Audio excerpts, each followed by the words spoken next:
Boa noite, me chamo Vanessa e vou tentar narrar um fato ouvido na minha infância e, segundo os meus familiares, ocorreu com meu avô. Ele já faleceu há 5 anos atrás e se chamava Vitor. Bem, vamos ao fato. Vitor tinha ido até o seu vizinho participar de um mutirão para a construção de um celeiro. O tempo para concluir a tarefa acabou se alongando mais que o esperado, e a escuridão avançou muito rápido. Terminando o serviço do dia, e depois de algumas conversas, todos seguiram por caminhos diferentes rumo às suas casas. Era uma noite de lua cheia, e apesar da sua luz ajudar a clarear o caminho, criava sombras assustadoras na mata. Vitor caminhava por uma trilha com um pequeno lampião na mão, que o ajudaria a avistar alguma cobra no caminho, e um facão na outra mão para sua proteção. E como era uma região serrana, a neblina se formava lentamente, tornando a paisagem mais fria e sinistra. Acostumado com a vida da roça, Vitor caminhava indiferente à situação, porém atento aos sons da mata. E quando estava próximo de casa, escutou um barulho não muito longe dali. Parecia ser um rosnado. Se concentrou na audição, tentando adivinhar de que lado viria aqueles ruídos. E o que poderia ser? Talvez algum cachorro do mato. Acelerou seus passos e apertou o cabo do facão para se sentir mais seguro. E novamente ouviu o rosnado de um bicho. Desta vez muito mais alto. Era como se aquilo estivesse se aproximando. Bem, ele continuou caminhando, quando avistou um vulto negro pular na trilha logo à sua frente. E como defesa, ele colocou as duas mãos para frente com o facão em posição ofensiva, e o lampião iluminando a criatura. Viu algo que nunca havia visto antes. Uma espécie de cachorro muito grande.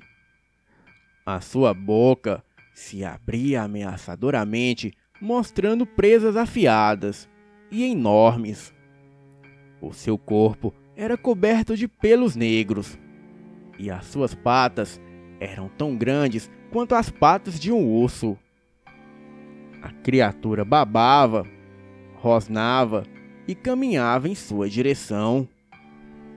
Vitor desceu o facão e acertou a orelha do bicho, que deu um urro e recuou para a lateral da trilha. O som que aquela criatura emanava parecia ser coisa de outro mundo. Eram gemidos horríveis. Recuperado do choque inicial, Vitor começou a correr pela trilha. Correu o mais rápido que pôde até chegar em casa. Abriu a porta e a trancou, procurando imediatamente pela espingarda que possuía. A sua esposa levantou e veio ver o que estava acontecendo. E ao olhar para o seu marido, ela viu o terror estampado em seus olhos. Perguntou a ele o que estava acontecendo.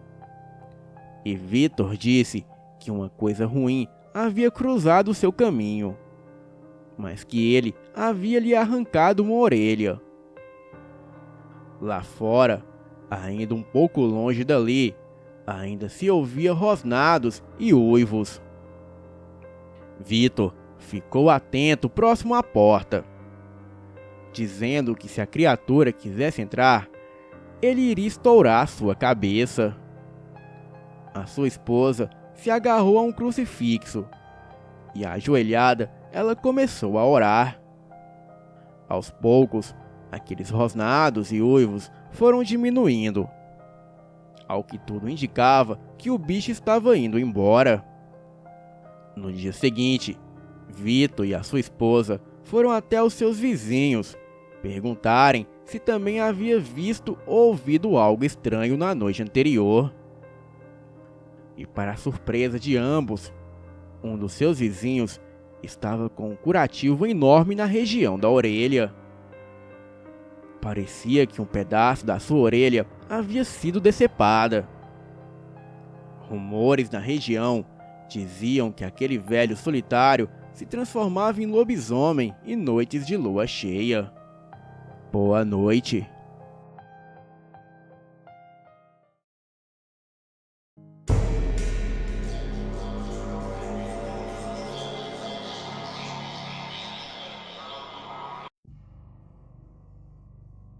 Olá, o meu nome é Luan. Sou de São Paulo e tenho 16 anos.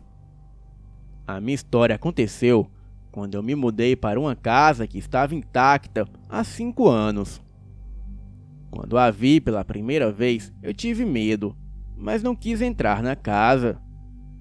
Todos que entravam naquela casa me diziam que ela tinha um aspecto sombrio e assustador. Houve até um amigo meu de infância que morava lá. Ele me disse que a antiga moradora recebia espíritos no meu quarto.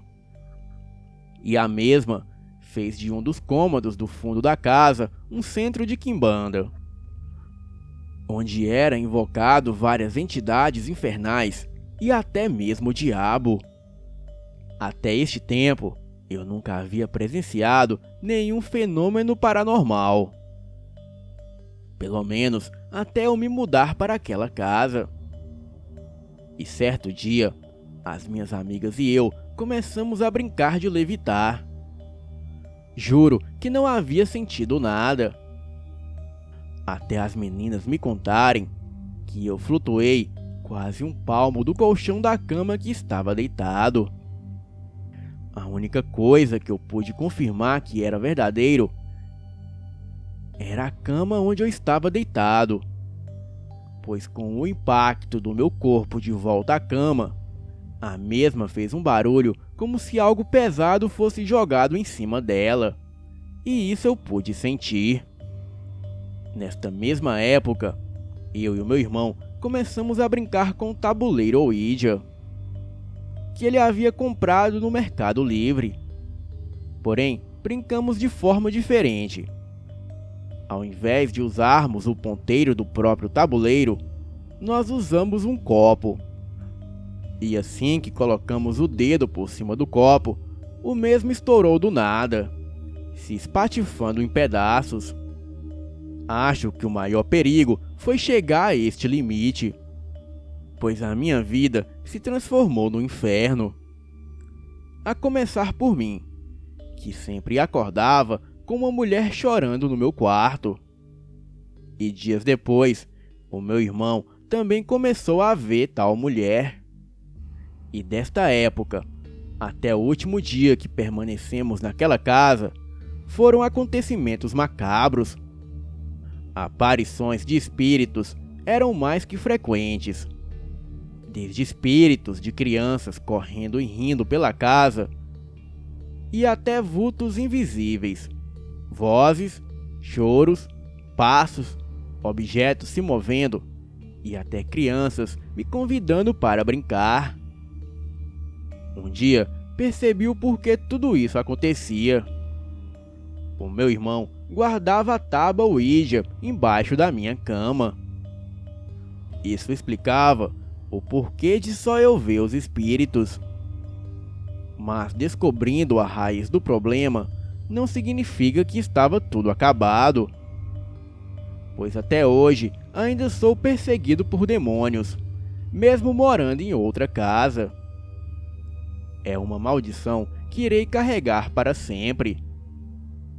Posso dizer que realmente essa casa tinha algo de incomum, pois a cada vez que passo em frente a ela, sinto um arrepio frio na espinha e uma sensação de ser odiado por alguém. E todas as noites ainda continuo tendo pesadelos com aquele lugar. E isso é algo que não tem explicação. Boa noite.